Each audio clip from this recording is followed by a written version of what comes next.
श्रीमन्नारायण नारायण नारायण, श्रीमन्नारायण नारायण नारायण, भजमन नारायण नारायण नारायण, श्रीमन्नारायण नारायण नारायण। ओम नमः शिवाय। ओम नमो भगवते वासुदेवाय नमः। जय श्री कृष्णा। आप सभी का स्वागत है आपके अपने YouTube चैनल सोनी व्रत कथाएं। आज बृहस्पतिवार के दिन आप सभी सुनेंगे बृहस्पति देव की बहुत ही दुर्लभ एवं पौराणिक व्रत कथा। आप सभी से अनुरोध है कि कथा को पूरा अवश्य सुने और कमेंट बॉक्स में बृहस्पति देव भगवान की जय लिखना बिल्कुल भी मत भूलिएगा। प्रेम से बोलिए गणपति भगवान की जय, बृहस्पति भगवान की जय, लक्ष्मी माता की जय। भारतवर्ष में एक प्रतापी और दानी राजा राज्य करता था। वह नित्य गरीबों और ब्राह्मणों की सहायता करता था। यह बात उसकी रानी को अच्छी नहीं लगती थी। वह ना ही गरीबों को दान देती थी और ना ही भगवान का पूजन करती थी और राजा को भी दान देने से मना किया करती थी।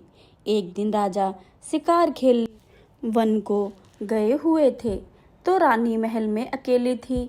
उसी समय बृहस्पति देव साधु वेश में राजा के महल में भिक्षा लेने के लिए आए और भिक्षा मांगी। रानी ने भिक्षा देने से इनकार किया और कहा कि हे साधु महाराज, मैं तो दान पुण्य से तंग आ गई हूँ। मेरे पति सारा धन लुटाते रहते हैं। मेरी इच्छा है कि हमारा धन नष्ट हो जाए और ना ही फिर रहेगा बांस और ना ही बजेगी बांस। साधु ने उत्तर दिया, यदि तुम्हारी ऐसी इच्छा है तो तथास्तु। तुम ऐसा करना कि बृहस्पतिवार को घर लीपकर पीली मिट्टी से अपना सिर धोकर स्नान करना, भट्टी चढ़ाकर कपड़े धोना। ऐसा करने से आपका सारा धन नष्ट हो जाएगा। इतना कहकर वह साधु महाराज वहां से अलोप हो गए।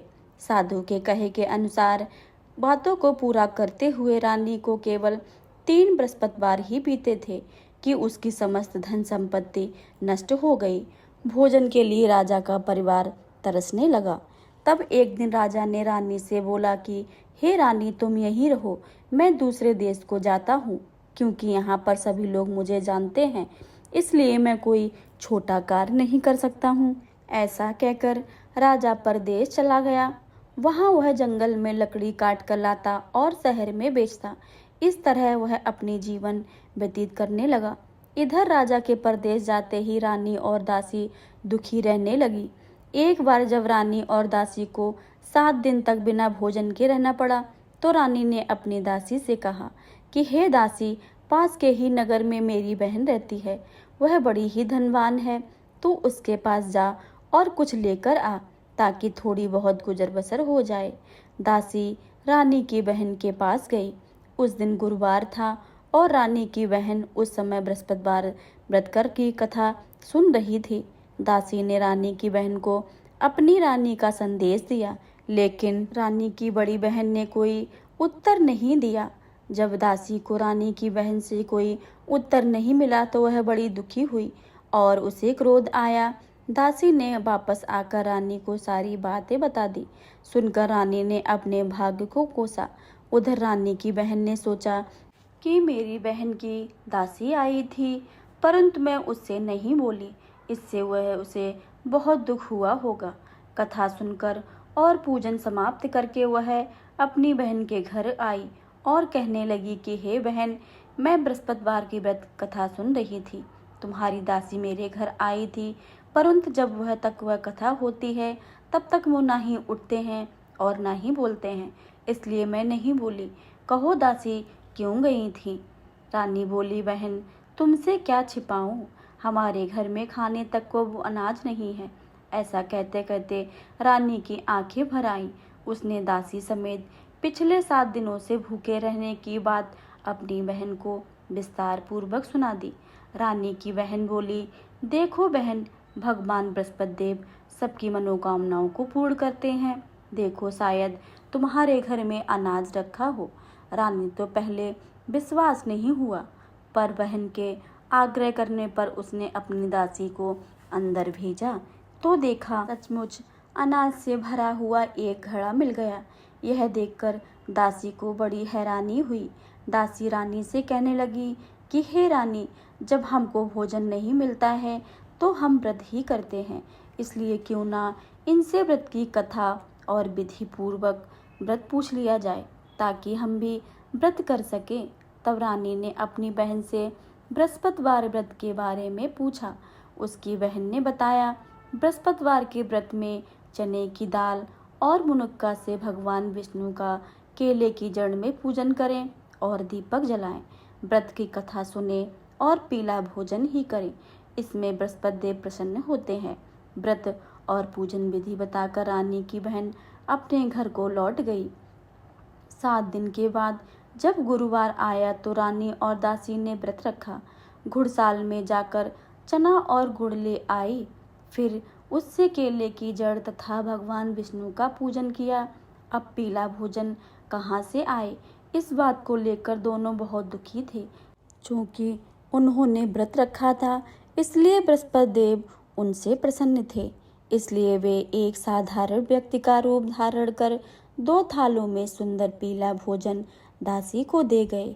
भोजन पाकर दासी प्रसन्न हुई और फिर रानी के साथ मिलकर भोजन ग्रहण किया।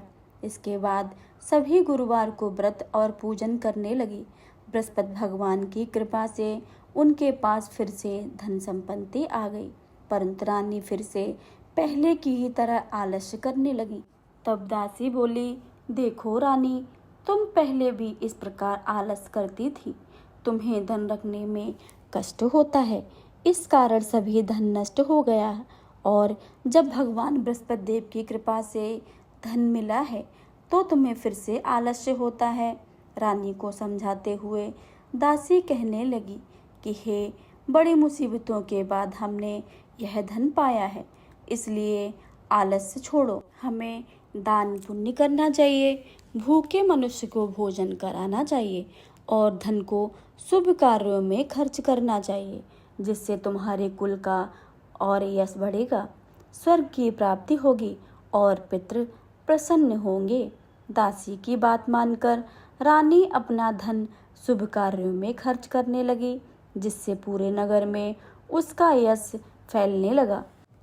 एक दिन राजा दुखी होकर जंगल में एक पेड़ के नीचे आसन जमाकर बैठ गया। वह अपनी दशा को याद करके व्याकुल होने लगा। बृहस्पतिवार का दिन था। एकाएक उसने देखा कि निर्जन वन में एक साधु प्रकट हुए। वह साधु वेश में स्वयं बृहस्पति देवता थे।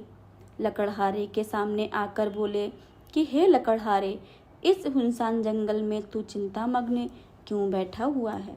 लकड़हारे ने दोनों हाथ जोड़कर प्रणाम किया और उत्तर दिया कि हे महात्मा जी, आप सब कुछ जानते हैं और मैं आपको क्या कहूँ।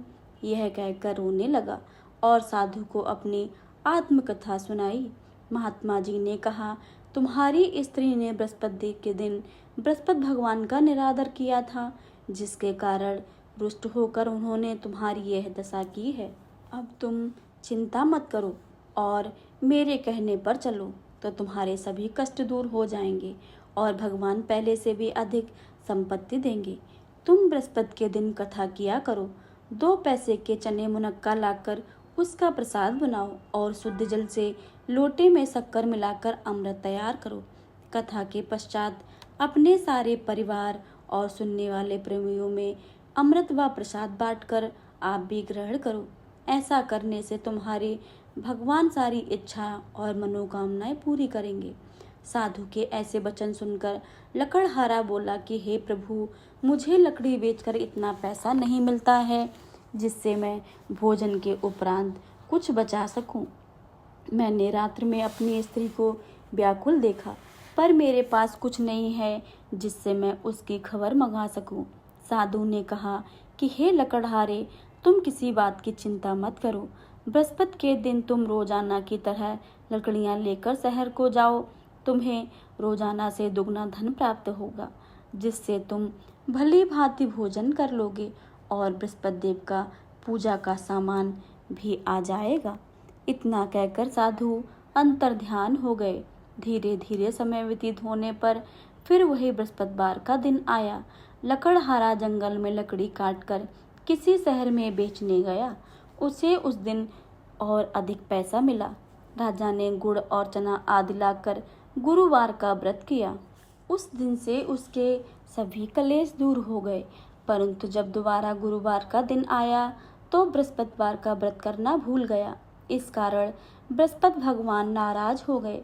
उस दिन उस नगर के राजा ने विशाल यज्ञ का आयोजन किया हुआ था तथा शहर में यह घोषणा करवा दी कि कोई भी मनुष्य अपने घर में भोजन ना बनाए, ना ही आग जलाए।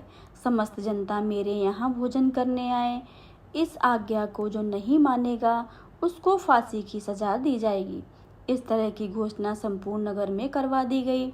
राजा की आज्ञा के अनुसार शहर के सभी लोग भोजन करने आए, लेकिन लकड़हारा कुछ देर से पहुंचा, इसलिए राजा उसको अपने साथ घर लिवा ले गए। ले जाकर के भोजन करा रहे थे तो रानी की दृष्टि उस खूंटी पर पड़ी जिसमें उसका हार लटका हुआ था। वह वहां पर दिखाई नहीं दिया।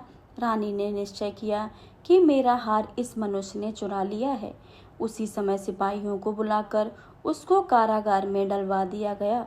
जब लकड़हारा कारागार में पड़ गया और बहुत दुखी होकर विचार करने लगा कि ना जाने ऐसे कौन से पूर्व जन्म के कर्म मुझे यह दुख प्राप्त हो रहे हैं। और उसी समय साधु को याद करने लगा कि जंगल में मिले थे जो। उसी समय तत्काल बृहस्पति देव साधु के रूप में प्रकट हुए और उसकी दशा को देखकर कहने लगे कि अरे मूर्ख, तूने बृहस्पति देव की कथा नहीं करी, इस कारण तुझे दुख प्राप्त हुआ है। अब चिंता मत कर, बृहस्पतिवार के दिन कारागार के दरवाजे पर 4 पैसे पड़े मिलेंगे। उनसे तू बृहस्पति देव की पूजा करना, तेरे सभी कष्ट दूर हो जाएंगे। बृहस्पतिवार के दिन उसे 4 पैसे मिले। लकड़हारे ने कथा कही और उस रात्रि को बृहस्पति देव ने उस नगर के राजा को स्वप्न में कहा कि हे राजा, तुमने जिस आदमी को कारागार में बंद कर दिया है वह निर्दोष है, वह राजा है और उसे छोड़ दो। रानी का हार उसी खूंटी पर लटका है। अगर तूने ऐसा नहीं किया तो मैं तेरा सारा राज्य नष्ट कर दूंगा। इस तरह रात्र के स्वप्न को देखकर राजा प्रातःकाल उठा और खूंटी पर हाथ देकर लकड़हारे को बुलाकर क्षमा मांगी तथा लकड़हारे को योग्य सुंदर वस्त्र आभूषण देकर विदा कर दिया। बृहस्पति देव की आज्ञा के अनुसार लकड़हारा अपने नगर को चल दिया। राजा जब अपने नगर के निकट पहुंचा तो उसे बड़ा आश्चर्य हुआ। नगर में पहले से अधिक बाग, तालाब, कुएं तथा बहुत सी धर्मशाला, मंदिर आदि बन गए हैं। राजा ने पूछा कि यह किसके बाग और धर्मशाला हैं। तब नगर के राजा लोग कहने लगे कि यह रानी और बांदी के हैं। तो राजा को बहुत आश्चर्य हुआ और बहुत गुस्सा भी आया। जब रानी ने यह खबर सुनी कि राजा आ रहे हैं तो उसने बांदी से कहा कि हे दासी, देख राजा हमको कितनी बुरी हालत में छोड़ गए थे। हमारी ऐसी हालत देखकर वह लौट न जाए, इसलिए तू दरवाजे पर खड़ी हो जा। आज्ञा के अनुसार दासी दरवाजे पर ही खड़ी हो गई। राजा आए तो उन्हें अपने साथ लिवा ले आई। तब राजा ने क्रोध करके अपनी रानी से पूछा कि यह धन तुम्हारे पास कैसे प्राप्त हुआ। तब उन्होंने सब कहा, हमें यह सब धन बृहस्पति देव की इस व्रत के प्रभाव से प्राप्त हुआ है। राजा ने निश्चय किया कि वह 7 रोज बाद जो सभी बृहस्पति देव का पूजन करते हैं, परंतु मैं प्रतिदिन दिन में 3 बार कहानी और रोज व्रत किया करूँगा। अब हर समय राजा के दुपट्टे में चने की दाल बंधी रहती थी और दिन में 3 बार कहानी कहता था। एक रोज राजा ने विचार किया कि चलो अपनी बहन से यहाँ मिल आवें। इस तरह निश्चय करके राजा घोड़े पर सवार होकर अपनी बहन के यहाँ को चलने लगा। मार्ग में उसने देखा कि कुछ आदमी एक मुर्दे को ले जा रहे हैं। उन्हें रोककर राजा कहने लगा कि अरे भाइयों, मेरे बृहस्पति देव की कथा सुन लो। वे लोग बोले, हमारा तो आदमी मर गया है, इनको अपनी कथा की पड़ी है। परंतु कुछ आदमी बोले, अच्छा कहो, तुम्हारी कथा मैं सुनूंगा। राजा ने दाल निकाली और जब कथा आदि हुई तो मुर्दा हिलने लग गया और जब कथा समाप्त हो गई तो राम राम कहकर मनुष्य उठकर खड़ा हो गया। आगे मार्ग में उसे एक किसान खेत में हल चलाता हुआ मिला। राजा ने उसे देखकर और उससे बोला, अरे भाइयों, तुम मेरी बृहस्पतिवार की कथा सुन लो। किसान बोला, जब तक मैं तुम्हारी कथा सुनूंगा तब तक मैं एक हरिया जोत लूंगा। राजा, अपनी कथा किसी और को सुना जा। इस तरह राजा आगे चलने लगा। राजा के हटते ही बैल पछाड़ खाकर गिर गए और किसान के पेट में बड़ी जोर से दर्द होने लगा। उस समय उसकी माँ रोटी लेकर आई थी। उसने जब देखा तो अपने पुत्र से सब हाल पूछा और बेटे ने सभी हाल कह दिया। तो बुढ़िया दौड़ी दौड़ी उस घुड़सवार के पास गई और उससे बोली कि मैं तेरी कथा सुनूंगी, तू अपनी कथा मेरे खेत पर चलकर ही कहना। राजा ने बुढ़िया के खेत पर जाकर कथा सुनाई, जिसके सुनते ही वह बैल उठ खड़े हुए। किसान के पेट में दर्द भी बंद हो गया। राजा अपनी बहन के घर पहुंच गया। बहन ने भाई की खूब खातिरदारी की। दूसरे रोज प्रातःकाल राजा जगा तो है देखने लगा कि सब लोग भोजन कर रहे हैं। राजा ने अपनी बहन से कहा कि ऐसा कोई मनुष्य है जिसने भोजन नहीं किया हो, मेरी बृहस्पतिवार की कथा सुन ले। बहन बोली, भैया, यह ऐसा देश है कि पहले यहाँ लोग भोजन करते हैं, बाद में अन्य काम करते हैं। अगर कोई पड़ोस में हो तो देख आऊं। ऐसा कहकर देखने चली गई, परंतु उसे कोई ऐसा व्यक्ति नहीं मिला जिसने भोजन नहीं किया था। वह एक कुमार के घर गई जिसका लड़का बीमार था। उसे मालूम हुआ कि उसने यहाँ 3 रोज से किसी ने भोजन नहीं किया है। रानी ने अपने भाई को कथा सुनाने के लिए कुम्हार से कहा। वह तैयार हो गया। राजा ने जाकर बृहस्पतिवार की कथा कही, जिसको सुनकर उसका लड़का ठीक हो गया। अब तो राजा की प्रशंसा होने लगी। एक रोज राजा ने अपनी बहन से कहा कि हे बहन, हम अपने घर को जाएंगे, तुम भी तैयार हो जाओ। राजा की बहन ने अपनी सास से कहा कि सास ने कहेगा कि चली जा, परंतु अपने लड़के को मत ले जाना, क्योंकि तेरे भाई की कोई औलाद नहीं है। बहन ने अपने भैया से कहा कि हे भैया, मैं तो चलूँगी, पर मेरा कोई बालक नहीं जाएगा। राजा बोले, तब बालक नहीं जाएगा तो तुम भी क्या करोगी। वो राजा बड़े दुखी मन से अपने नगर को लौट आया। राजा ने अपनी बहन रानी से कहा कि हम निर्वंशी हैं, हमारा मुख देखने का धर्म नहीं है और कुछ भोजन आदि नहीं किया। रानी बोली, हे प्रभु, बृहस्पति देव ने हमें सब कुछ दिया है, हमें औलाद भी अवश्य देंगे। उसी रात को बृहस्पति देव ने राजा को स्वप्न में कहा कि हे राजा, उठ और सभी सोच त्याग दे, तेरी रानी गर्भ से है। राजा की यह बात सुनकर वह बड़े खुश हो गए। 90 महीने में उसके गर्भ से एक सुंदर पुत्र पैदा हुआ। तब राजा बोला कि हे रानी, स्त्री बिना भोजन के रह सकती है, परंतु बिना कहे हुए नहीं रह सकती है। जब मेरी बहन घर आवे तो तुम उससे कुछ मत कहना। रानी ने सुनकर हाँ कर दी। राजा की बहन ने यह शुभ समाचार सुना तो वह बहुत खुशी हुई और बधाई लेकर अपने भाई के घर आई। तभी रानी ने कहा, घोड़ा चढ़कर तो नहीं आई, गधा चढ़कर आई हो। राजा की बहन बोली, भाभी, इस प्रकार अगर मैं ना कहती तो तुम्हें औलाद कैसे मिलती। बृहस्पति देव ऐसे ही हैं, जैसी जिसकी मनोकामनाएं होती है सभी को पूर्ण करते हैं। जो सद्भावना पूर्वक बृहस्पतिवार का व्रत करते हैं एवं कथा को पढ़ते हैं और सुनते हैं तथा सुनाते हैं, बृहस्पति देव उनकी सभी मनोकामनाओं को पूर्ण करते हैं। तो प्रेम से बोले, बृहस्पति भगवान की जय। यह थी भगवान बृहस्पति देव की कथा। अब आप सभी सुनेंगे बृहस्पति देव की आरती। जय बृहस्पति देवा, ओम जय बृहस्पति देवा, छिन्न छिन्न भोग लगाऊं कंदली फल मेवा। ओम जय बृहस्पति देवा, तुम पूरन परमात्मा, तुम अंतर्यामी, जगत पिता जगदीश्वर, तुम सबके स्वामी। ओम जय बृहस्पति देवा, चरणामृत निज निर्मल सब पातक हरिता। सकल मनोरथ दायक कृपा करो भरिता। ओम जय बृहस्पति देवा। तन मन धन अर्पण कर जो जन शरण पड़े। प्रभु प्रकट तब हो कर आकर द्वार खड़े। ओम जय बृहस्पति देवा। दीन दयाल दयानिधि भक्तन हितकारी। पाप दोष सब हरता भव बंधन हारी। ओम जय बृहस्पति देवा।